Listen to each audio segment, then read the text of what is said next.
Good day, artificers. Today I'll be showing you my recipe for creating as many pieces as you like of the Reaper Chaincannon Barrel.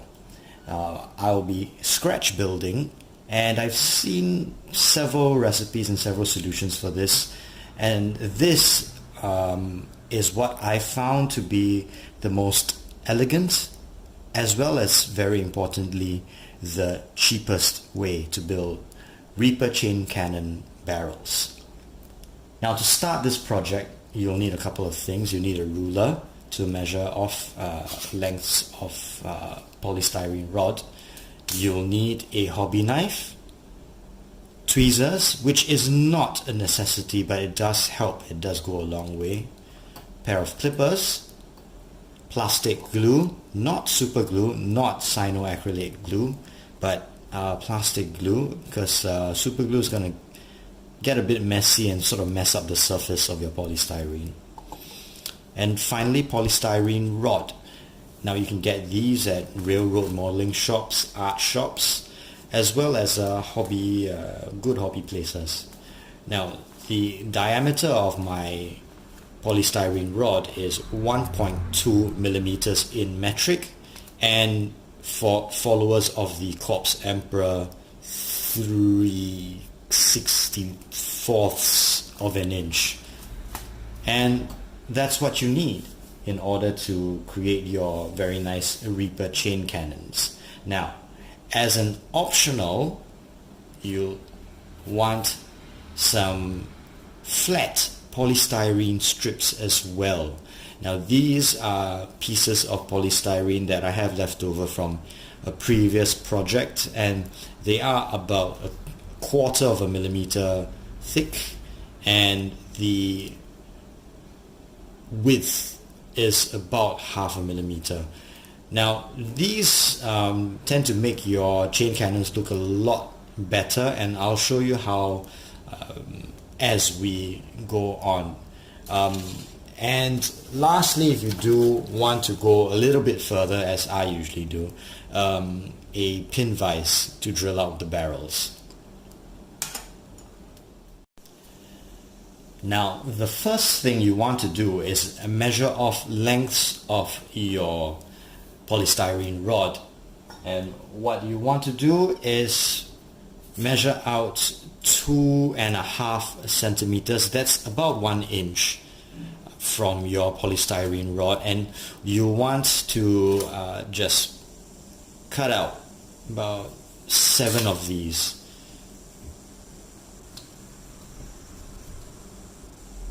And you don't have to be too fastidious about this. Eyeballing it will do. So I'm going to cut out 7 lengths of polystyrene rod.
And here we are, we have 7 roughly equal lengths of polystyrene rod. What do we do next?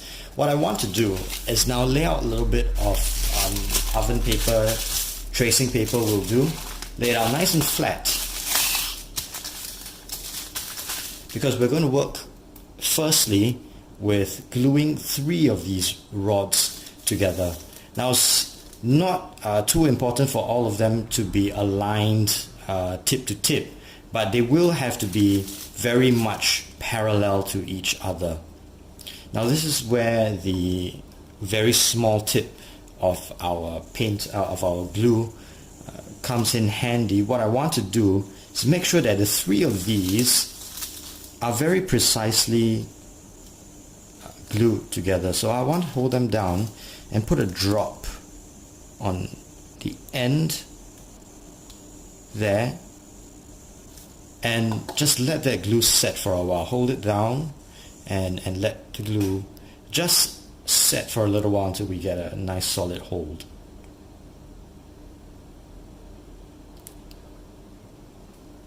Once we have that, flip it around and do the other end, and I won't have to hold it so precisely anymore.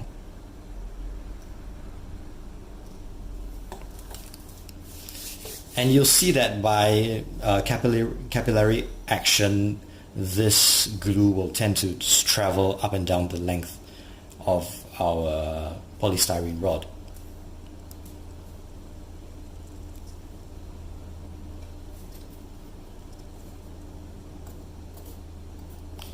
And now if you have it, what I want to do, once those three are set and nice and flat, what you want to do is then glue the other barrels on. And this helps if you do have a pair of tweezers, but don't fuss over it, you don't need a pair.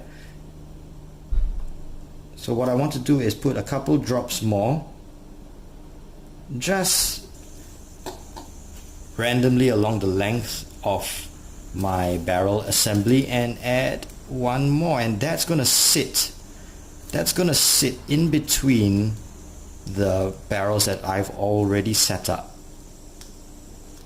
Very nice and parallel. And one more on this side.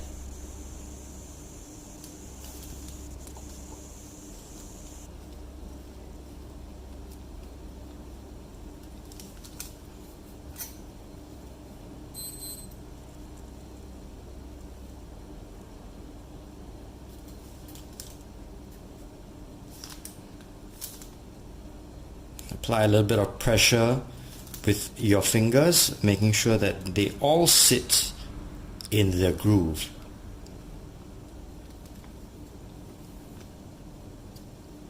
And this is the result we have so far. That is 4 barrels arranged semicircular around an inner shaft. What we want to do then is put down 2 more barrels on this side.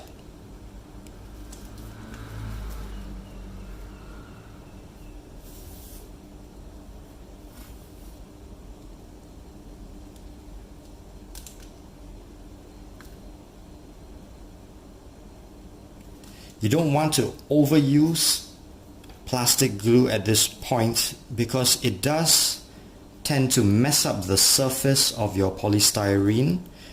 It will make the surface look a little bit gooey and soft. So you don't want to overdo the plastic glue. You just want enough to hold everything together nice and solid. Now we have a 6-barreled beginnings of a Reaper chain cannon. So I'm going to let this set for a couple more minutes and we'll come back to build the next portion. And we're back. Our barrels are set. I'm getting my flat polystyrene lengths and I'm going to cut out 1.5 centimeter or 5/8 of an inch lengths of this, and I only need 2. So again, eyeball it, overcompensate a little because you will have to trim it down later. So I want 2 of these, but do watch this video to the end to see what I use these for, and you'll decide for yourself how much of those you need, because you can create fairly interesting variations of your Reaper chain cannon here. Now what I want to do then is twist these around. You can use a wooden dowel, or you can use, what I use is a pair of tweezers. twist these around the tweezers, careful not to break them. So very gently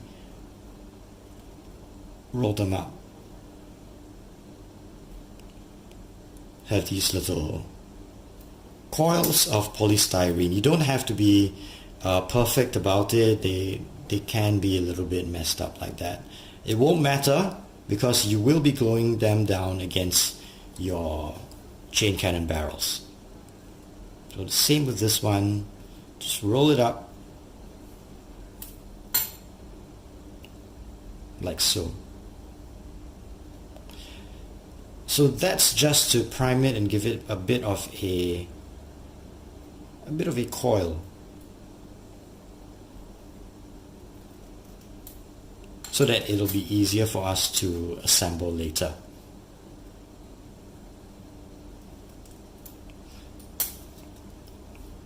Now, what's really important is to make sure that it's coiled all the way to the end, so that you've got almost like a little hook on the end. And the reason will become apparent right now. So I'm going to take my 6-barrel assembly here, and I'm going to just put a spot of glue on either end in between two of the barrels. Pick any two, it doesn't matter. And I'm going to just take the end and place it on that spot in between two barrels. Now you want to set it far back from the tips so that I can trim everything flush when I'm done. So I'm going to let that set for a couple minutes, and you'll see what I have in store. So it's been about 5 minutes or so, and this is nice and set, and I did leave this to set for a little while longer than usual, simply because I'm going to have to now wrap this around the barrels and then eyeball the spot where I need to trim it off to have a nice flush shroud, a barrel shroud. And I'm going to have to cut it somewhere there. So feel free to eyeball it. I mean, a lot of people say no, you have to measure, get a good gauge, but I'm saying just keep eyeballing it until you become so good you don't have to. So just about like so. In fact, I could trim off a little bit more as well.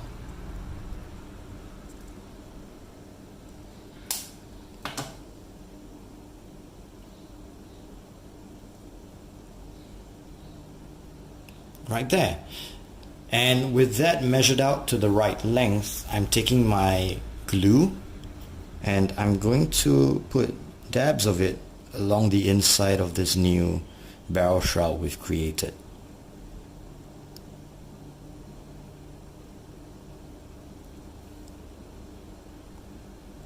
Sometimes it takes a while to get started. Helps if you rub the tip a bit.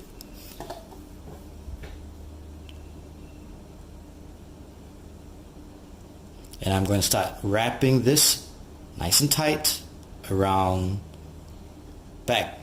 on itself to the other end. And if you've got a bulldog clip or you've got some small clips to hold this together, that'll be fine. I usually just put it in my tweezers and hold it for a couple of minutes until all that glue sets.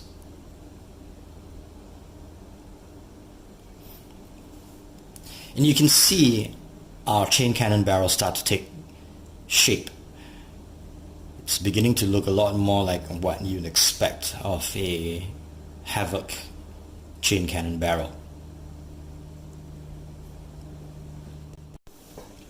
Now on to the next step. So this has been given a couple of minutes to set. This one is slightly longer than the previous rounds of setting glue. So I've allowed this to set for about 15 minutes, and as you go along you'll want to spend more time letting it set, because when you start to manipulate this you start to stress it and you want it to be nice and solid. You can see this is fairly solid, much more so than your typical GW miniature. Now once that's set, you'll see that the seam is almost invisible. You won't be able to see, or you'll be vaguely able to see where the plastic joins. And that's a good thing. What I want to do now is find a space somewhere along the length and attach the next piece of polystyrene. And you'll want it to begin around the same spot where the previous one was, so that the seams are on the same side. And when the seams are on the same side, it becomes easier to hide them later on. So I want to put this one probably somewhere there. So I'll get a drop of plastic glue, drop it in there.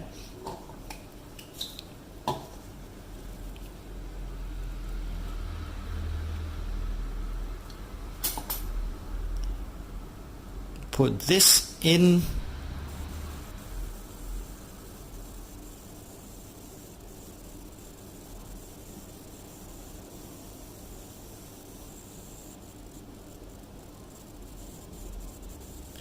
And I'm going to let that set for a while, and I'll come back. Back with my Chaincannon barrel. This has been given a while to set, and what I want to do is repeat whatever I did at the front with this piece of polystyrene. So dabs of glue along the length, not too wet, but enough to coat the inside surface. Wrap it around, making sure that I've cut it to the right length. So I'm gonna have to trim it. I'm gonna make a mess. There we are.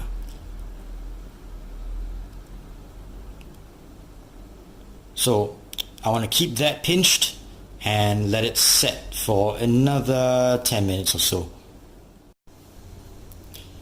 All nice and set. Now we've got our two ends of barrel shroud, and what we'll do next is get out our hobby knife. I'm going to zoom in a little, and I'm going to trim both ends of this barrel. Now on the end where I put the shroud closer to the tip, I'm going to cut all the way flush with the barrel shroud. So I'm just going to cut straight down, and this is another reason to make sure that your glue has set all the way, because it does take a bit of pressure just to cut through everything.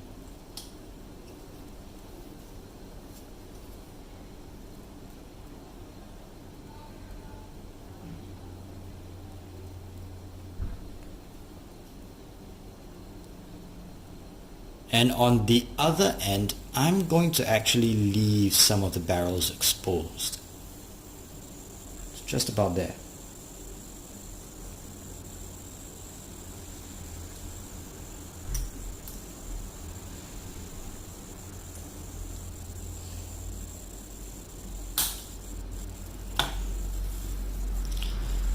And if you've done it right, what you have now is a very viable analog for a Reaper chain cannon. Now, the next few steps are completely optional. You don't have to do them. And what I want to do now is just prove to you that it's not expensive to load up your Havocs with as many Reaper chain cannons as you want. And you know, a bag of this is going to get you, I believe the term is oodles of Reaper chain cannons. And you know, make them for your friends, make them as burst cannons for your Tau, make them as multi-barrel guns for your AUX. In fact, if you run AUX, you can probably get these in much higher caliber and, you know, knock yourself out. Now, as a final step, I'd like to refine this a little bit more, and what I have here is Vallejo plastic putty, and what this does is it's going to help me fill the gaps around my Reaper cannon, so the seams that I've left behind from those barrel shrouds now can be filled up. And plastic putty is really a joy to use. The trick is to make sure that it really gets in there. You push it into the gaps, and to overcompensate a bit so that you can trim that off when you're done. I want to do that on the end here as well and fill that up, because then once this is all filled up, I can drill out barrels. Now you can do a lot more with this. On the official Reaper chain cannon, you actually have flash hiders. Well, the holes on the barrel shroud, and you can drill them out with a pin vise, which I showed you earlier as well. And on the different barrel shrouds, you can choose to make them broader or narrower as you see fit. And you see that I already have made myself a couple of these. I'm going to put this down. I've already made myself a couple more, and you'll see that I do have a couple of variations here. Now this one has a bit of jewelry wire wrapped around, and barrel shrouds are, you know, the wraps of different widths, and that will look pretty good as a Reaper chain cannon. I haven't drilled out barrels yet, but that's the idea. Now this one is more similar to what you see on the Havoc. I've got three of these bands around my barrel assembly. I started drilling out barrels. I've placed my markers, but I haven't drilled them in yet. And the holes here were drilled out with a pin vise. Now there are a lot more things you can do. You can glue little spikes around some of these bands, but the point is that all this isn't that hard to do, and I believe, and I challenge you to prove me wrong, that this is the most economical and, you know, most elegant way to create new barrels for your Reaper chain cannons. Thank you all for watching this video. This video was brought to you by halfbox.com, half-box.com. It's a personal project of mine. It allows you to buy, sell, and trade miniatures from people in your neighborhood. Split a box in half and, you know, sell off the other half with people close by. Please pay a visit to halfbox.com, and if you register and put something up as a listing, you do stand a chance to win a miniature on the 15th of every month. I thank you all for watching this video, and I thank you all for supporting the channel. I will see you all again soon. In the meantime, please take care. Goodbye.